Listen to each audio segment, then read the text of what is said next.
This video is sponsored by my favorite website creator, Squarespace, the best place to go when you want to get a domain or create a gorgeous website or an online store. Okay, so picture this, 6 months of darkness, like 8 months of winter temperatures below zero with snow, or even more likely, sort of like grey rain for weeks and months at a time. That's Sweden for you. You can't be surprised that I left, right? So if there's one thing that Swedes absolutely obsess about, it's summer. Spring comes in May, just briefly, and by the time June 1st show up, it's like a 3 months festival.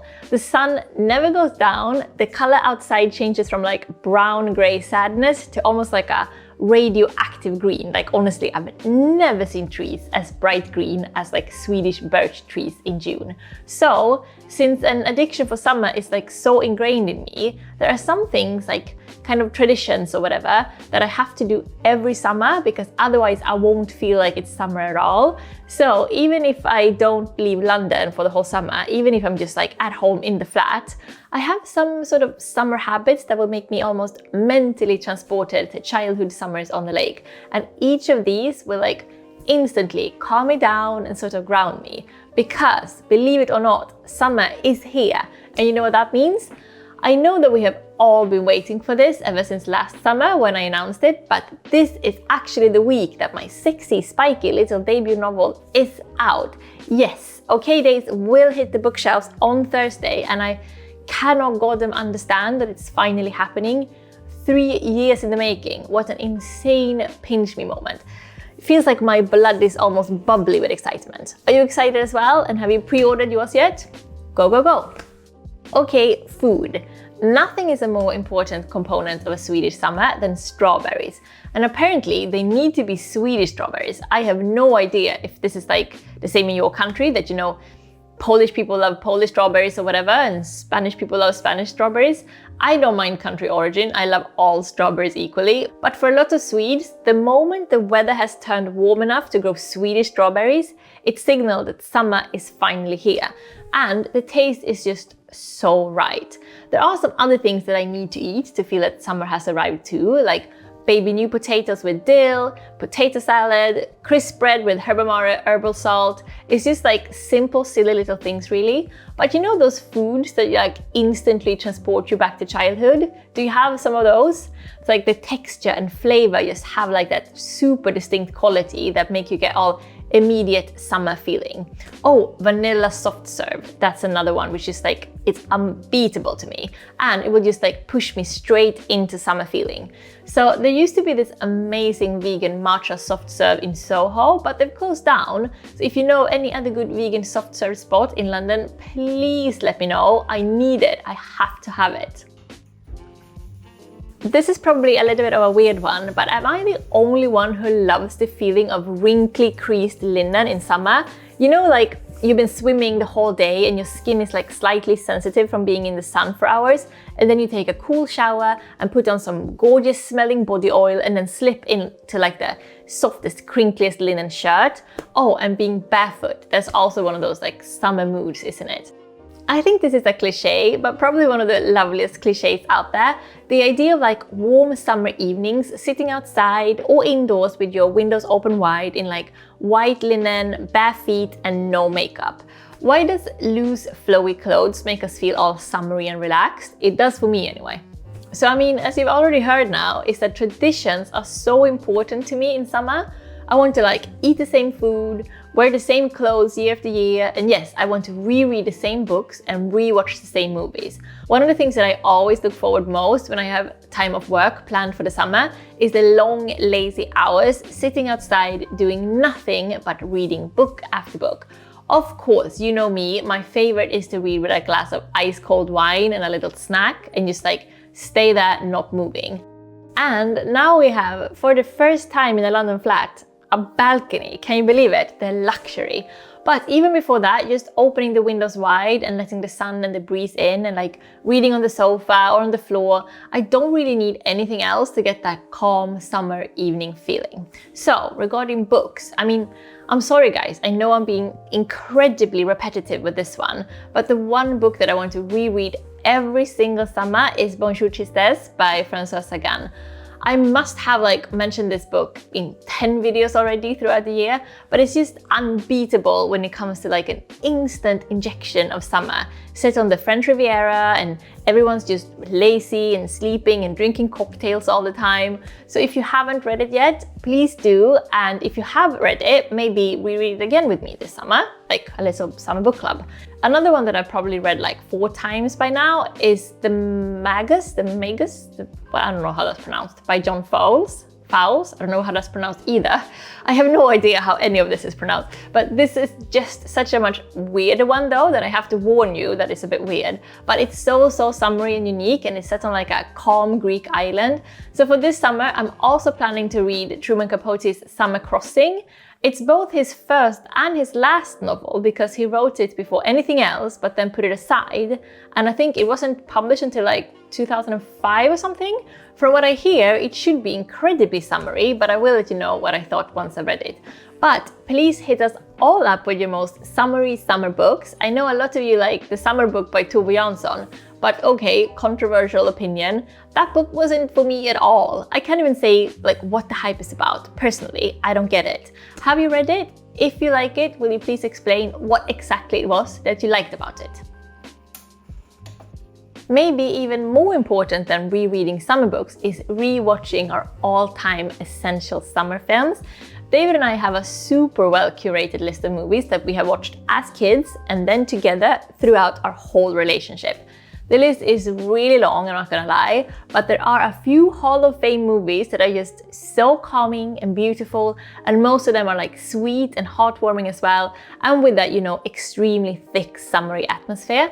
And they are Dirty Dancing, The Talented Mr. Ripley, The Yaya Sisterhood, Fried Green Tomatoes, and the Swedish film House of Angels, which is the one film that so perfectly captured that Swedish summer green trees and strawberries vibe. So if you are curious about Swedish summer, you need to watch House of Angels. Otherwise, I think Fried Green Tomatoes is our favorite. It's a perfect film and just so nostalgic for us since we've seen it like a million times now, and always in the summer. Like, we can't watch any of these in any other time of the year because it would like dilute the summer nostalgia factor. Do you know what I mean? Also, both Bonjour, Tristess and The Magus or Magus or whatever it's pronounced have been made into movies if you want to watch instead of read. And Bonjour, Tristess is definitely worth watching, although The Magus, oh, I mean, that was quite horrible, that movie. Almost unwatchable actually, like in a fun way. It's such a weird one. Have you seen it?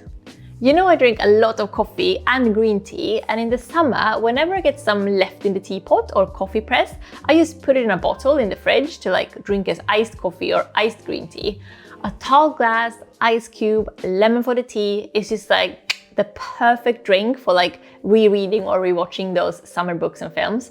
Also, it looks so pretty, and like the ice cubes clinking on the glass, is there like a more delicious sound and so summery? I don't know, if you're a coffee or tea snob, you'll probably say that iced coffee or tea needs to be cold brewed, but I don't care. I can't really tell the difference taste-wise, to be honest. Just putting leftover coffee or tea in the fridge is such like an easy, simplified way of doing it, and much cheaper than buying it in the store or cafe. No matter if we actually go on a holiday in the summer or if we just stay at home, there will be a lot of walking. And I don't even care where. Like, I know that like a beach or like out in the nature is the best, but honestly, there's something like a summer in the city that I just love too. Like hot pavements and sitting outside cafes, people watching, or like picnics in the park. I'm not hating on like city summers at all. Do you remember when we went to Tokyo in July 2018 and it was like 40 degrees and like 90% humidity every day, and we just loved it so much, even though we were like covered in sweat the whole time. It was just the most atmospheric trip that we've ever been on. And you know those like crickets making that super summery sound, and like iced coffees and incredibly busy streets and ice cold beer. It was the best trip of my life by far, hands down. And anyway, in the summer, I really want to feel like I'm relaxing and resetting. So I don't want to like push myself too hard to do like typical everyday habits that I do the rest of the year. I think for me anyway, it's important to have a time of year where I like allow myself to be more relaxed and not work so hard, like a real pause from everyday life. And that's another reason why I feel like walking is so my favorite, because in the summer I can't make myself go to the gym, honestly. Usually in the summer I get my exercise from two things, walking and swimming. And again, with the iced coffee on walks, we have like these huge reusable cups with straws that we fill with our own iced coffee from home and like slurp on throughout the whole morning walking around. So I know a lot of people really hate being in London in the summer, but I really recommend it. London is such a handsome boy. Like there's nothing more romantic to me than summer night cinema dates with David in London, or like seriously just like walking into bookshops and around the parks, looking at people and ducks or whatever. Oh, you know what? I haven't even thought about this at all, but I just realized that this summer walking around London bookshops, I will actually see my own novel on the shelves. Jesus Christ, that's such a weird thought. Like I actually got chills. Hell, what's going on? This just feels so surreal, honestly, all of it. One of the most important things for me to be able to get that lazy, calm, sticky summer feeling is to unschedule things. I think it's so easy to get worked up in the summer because we finally have some time off. I mean, if we do have annual leave days to spend, and the temptation is to overplan quite big. So we want to travel and see all of our friends and visit family and just like make the most out of the warm summer season. But I've learned the hard way that nothing kills the summer mood as much as over planning. Being alone with David, reading for hours, drinking wine, playing stupid card games or solving crossword puzzles and making like simple salads and eating strawberries, like that's enough. I don't need anything else. Like the more I try to book summer things, the less summery I will feel, if that makes sense. I don't need to go like anywhere or do anything. Actually, paradoxically, the less I do, the most I feel like I have made the most out of summer. So what have you guys planned for the summer? I'm hoping that like whatever you do have planned, that you allow yourself to not like overstuff your summer with too many things. I think summer should be like a reset button, you know, like off time where we can just like recharge and become, you know, all calm and grounded before madness start again in autumn. So I mean, publication means that my summer will for sure be a bit crazy, but I'm hoping in just a fun way. So David and I have been talking about maybe taking some time off in like September instead or something like that, since we don't get any downtime this summer really. So what are your plans? Do tell me what your summer will be like, and whatever you got going on, I hope there will be plenty of strawberries and sexy summer books, and I really look forward to like hearing your book and movie and summer food recommendations. And yes, wishing all of you a calm and relaxed and really lazy summer ahead. Give me a little like if you enjoy these lifestyle videos, and why not click subscribe if you haven't yet, so that I will see you next week already. Do you want to create a beautiful site and maybe start your own blog? If so, you should definitely do it with Squarespace. Listen to this. With Fluid Engine, a next generation website design system, it's never been easier for you to unleash your creativity. So you start with an incredible template and then you customize everything by simply like dragging and dropping. It seriously couldn't be easier. Squarespace is also amazing with blogging tools to share your stories, photos and videos to make it easy to reach your audience, and you can also auto-post your content to Twitter, Facebook or Tumblr. They also have great traffic analytics so that you can see how many people are visiting your site, how long they're staying for, where they're coming from and what they're interested in, like summer books or summer fashion or maybe interior design, for example. So what are you waiting for? Go get your free trial today at squarespace.com, and when you're ready to launch, go to squarespace.com/jennymustard to get 10% off your first purchase of a website or domain. Thank you so much for watching today, guys. That's it. See you next week, I hope. Puss puss, en glad sommar!